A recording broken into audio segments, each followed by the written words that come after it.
Hi for sign, Aries, Leo, and Sagittarius. This is your Jam in Year Reader. So for sign, alamin natin ang sitwasyon na na-encounter or may-encounter mo.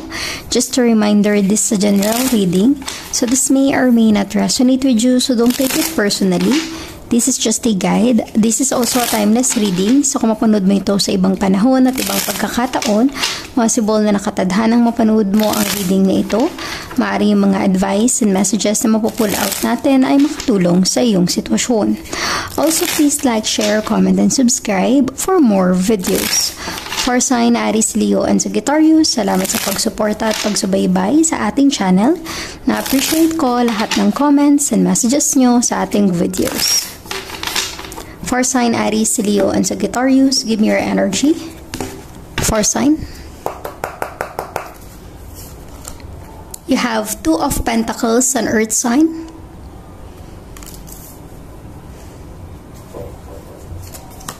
The Tower energy. And Judgment. Okay. For sign, Aries, Leo, and Sagittarius, maaaring ikaw ay connected with an Earth sign, Taurus, Virgo, and Capricorn. But it feels like there's a sudden change na nangyari sa buhay mo at ng pamilya mo. Yung biglaang pagbabago na ito, maaaring ikinagulat mo, something na hindi mo inaasahan, possible na patungkol ito sa iyong trabaho, maaaring cut down ng employees, maaaring mayroon na walan ng trabaho, possible na sa business, medyo hindi nagiging maganda yung resulta or outcome ng iyong business or kahit sa relationship. It feels like may sudden change or biglaang pagbabago sa relasyon. So kung ano man yung pinagdadaanan mo na pagbabago, for sign, lagi mong isipin, lagi mong tandaan, may dahilan yan. May purpose yan sa buhay mo. You have to look at it as a kind of opportunity na maaaring ibinibigay ang pagbabago sa iyong sitwasyon para mailid ka sa tamang landas ng buhay mo. Okay? You have Two of Pentacles in your energy. Possible na your current situation mula sa sudden change na nangyari sa iyong buhay, maaari ngayon punong-puno ng blessing ang dumadating sa iyong buhay. Because Two of Pentacles is all about opportunity. There's so many opportunities sa buhay mo. There's so many blessings na maaaring kailangan mong pagtuunan ng pansin, ng atensyon. Kailangan mong mamili. Ano yung ipaprioritize mo? Kailangan marunong kang mag-time management, 'di ba? Kung ito ay particular sa iyong trabaho, sa iyong career, or sa relationship. And you have the Judgment in your energy. Let us clarify later on what is this energy, because the Judgment is some kind of outcome or result. Okay. Let us see the Tower for sign, Aries, Leo, and Sagittarius. Give me the Tower energy.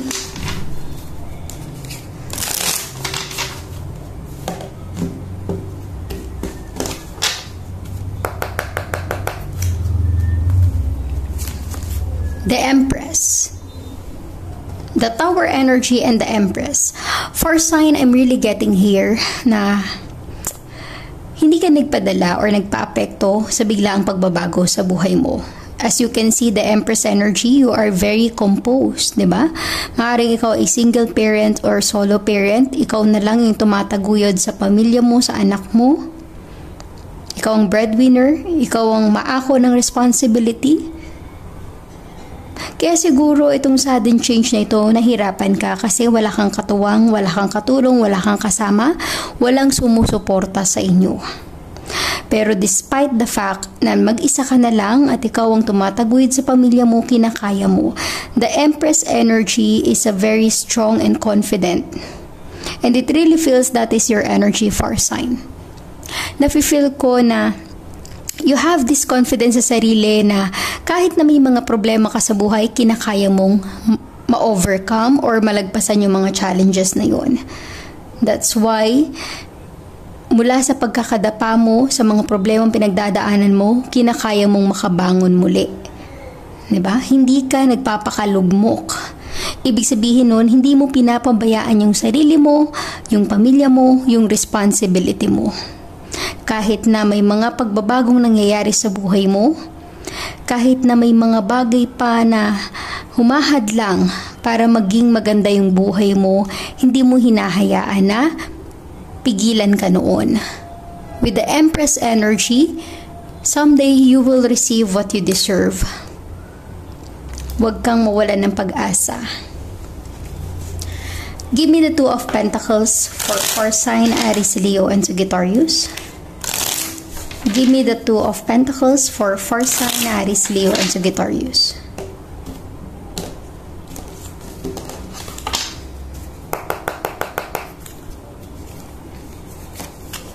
You have Ace of Wands, a fire sign. Maaaring ikaw ay involved with a fire sign, Aries, Leo, and Sagittarius, but it feels like the Ace of Wands is a new passion. Ibig sabihin ito, new opportunity, new blessing. Gaya ng sabi ko, maaaring your current situation right now ay may hatid na biyaya para sa iyo at sa pamilya mo. Kung sa iyong nakaraan, your past situation, may sudden change, may biglaang pagbabago sa buhay mo, maaaring ito yung nag-open ng opportunity para sa iyo at sa pamilya mo. It feels like Ace of Wands, maaaring ito ay patungkol sa iyong trabaho. Maaaring para sa ibang fire sign, trabaho sa ibang bansa, sa ibang lugar. Opportunity na makapag-work sa ibang bansa. Possible din na this is all about your business, sa iyong negosyo, di ba? A potential opportunity sa negosyo, maaaring mas marami ka pang mga pwedeng gawin para umunlad yung negosyo mo. Possible na marami kang pwedeng mapagkaabalahan sa buhay mo para mag-increase ang iyong income. Because Two of Pentacles is all about time management and yung para bang punong-puno ng blessing to the point na hindi mo na alam kung ano yung uunahin mo, ano yung ipaprioritize mo. And kung ito naman ay relationship, possible na a new opportunity of love. But para sa ibang fire sign, maaaring in a relationship ka pero merong new opportunity of love. Meaning to say, Two of Wands, you have to make a decision sino ang pipiliin mo.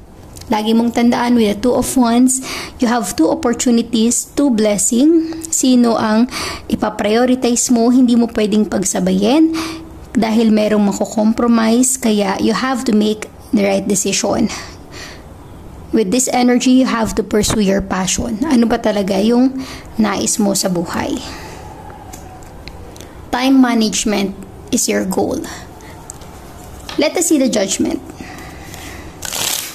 Give me the judgment for fire sign Aries, Leo, and Sagittarius.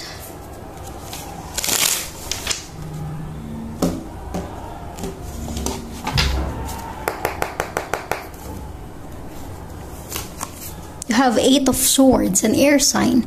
Maaaring ikaw ay involved with an air sign, Gemini, Libra, and Aquarius, but it feels like in the near future, kung ano yung maging resulta or outcome ng mga desisyon na gagawin mo sa buhay, always remember, meron niyang consequence.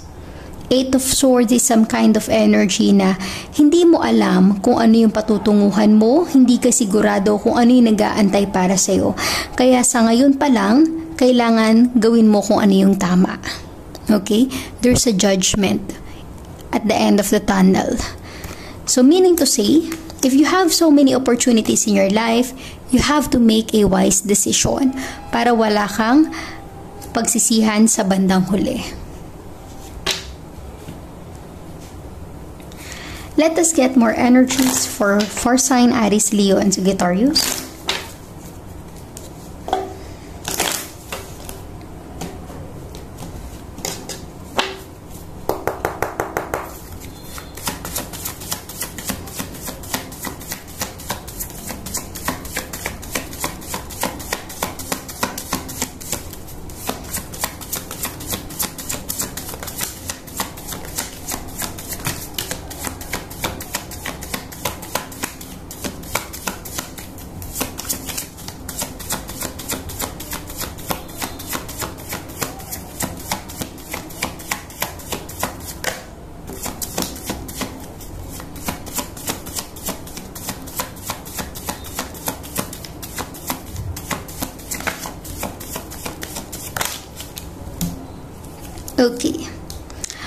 For sign, you have here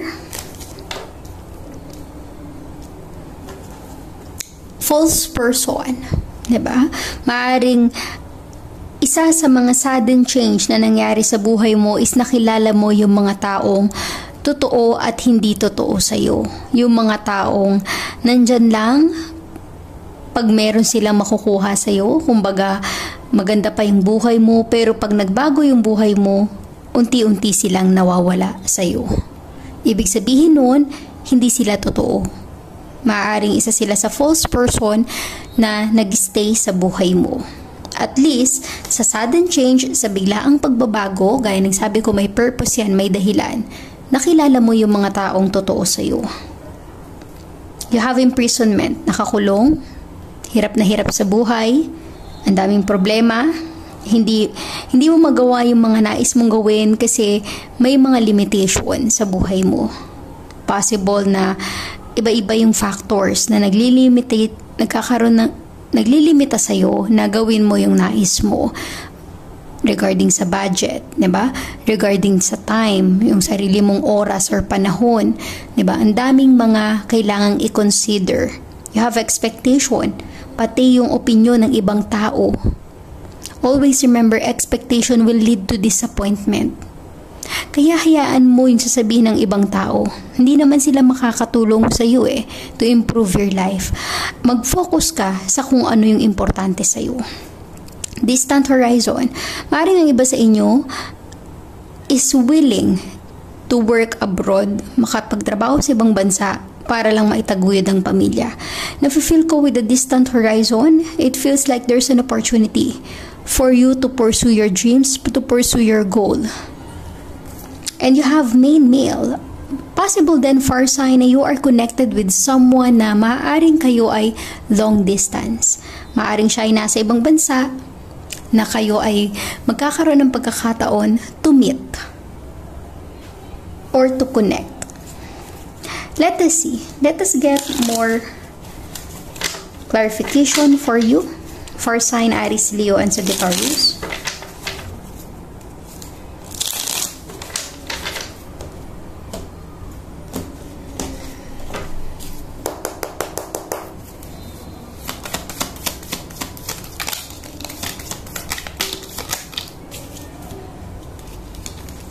Okay, for sign, be ready. I'm getting here so many opportunities for you. You have here 3 of Swords, an air sign.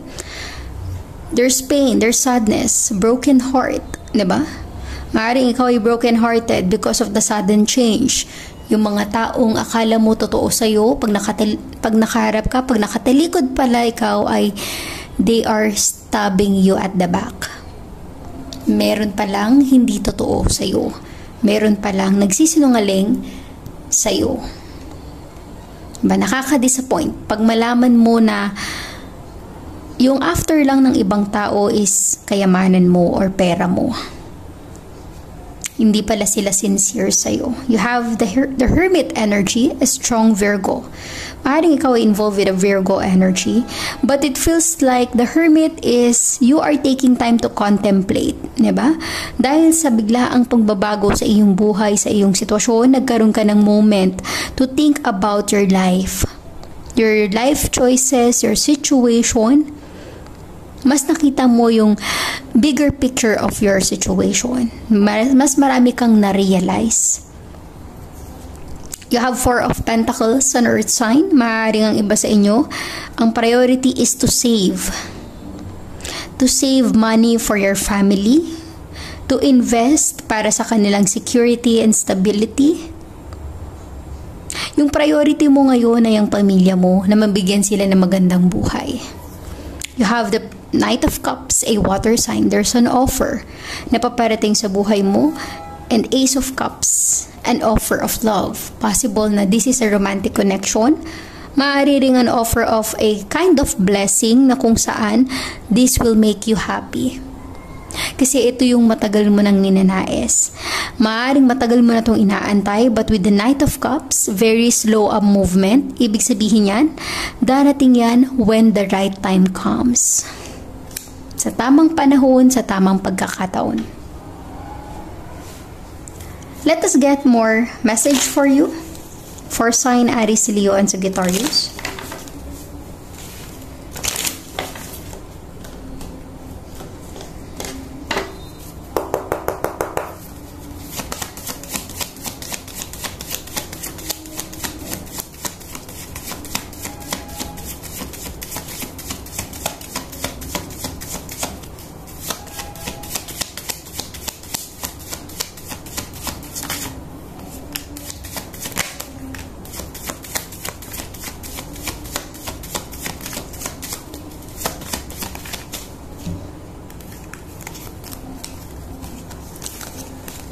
Okay, for sign you have here, girl with a snake. Empath and narcissist paradigm, being charmed or used, enable boundaries. Ibig sabihin yan, may mga tao sa paligid mo na meron lang palang after sa'yo. Kapag nakuha na nila yung gusto nila, tsaka kanila tutukain or tsaka sila aalis. Diba? Ibig sabihin nun, mga taong hindi sincere. Hand of cards. Take a chance. Risk. Being strategic. Options. Not showing hand. Gambling. Being strategic. Ibig sabihin nito, make a wise decision. Be strategic in every plans that you make. Maging madiskarte sa buhay. You have a mask. Not showing true feelings.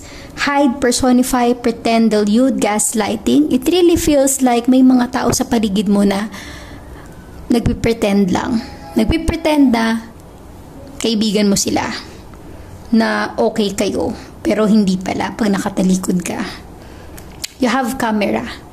Reminiscing, keepsake, perception, learn from the past and make new memories. Para yung mga past mistake na nangyari, hindi na maulit. Kiss on a ring, many options, decision, unconventional, string along, one night stand, meanings to say. You have many options. Just make a wise decision, okay? And you have date. Meeting someone new in your life. It really feels na there is someone coming into your life. Dating, get back out there, plan or set a date. Fire sign. Take this opportunity. Just make a wise decision. Let us see angel guidance, some message, advice for fire sign Aries, Leo, and Sagittarius.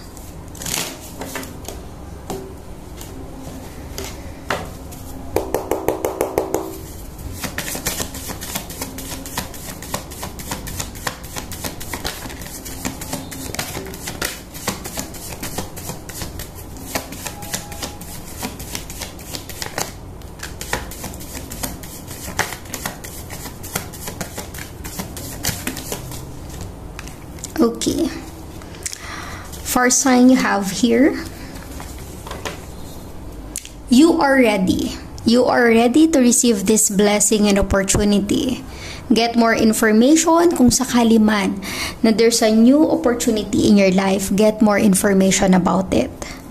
Recovery, move on from your past situation. Kung ano man yung sudden change na nangyari sa buhay mo, may purpose yun. You just have to trust the process, for sign. Always remain positive. Always think positive for you to attract positive energy. Abundance in your life. There's so much blessings na meron sa buhay mo, 'di ba? Meron kang dapat ipagpasalamat every day and choose a new direction, new beginning, new opportunity. So thank you for sign Aries, Leo, and Sagittarius. Please like, share, comment, and subscribe for more videos. Thank you for sign.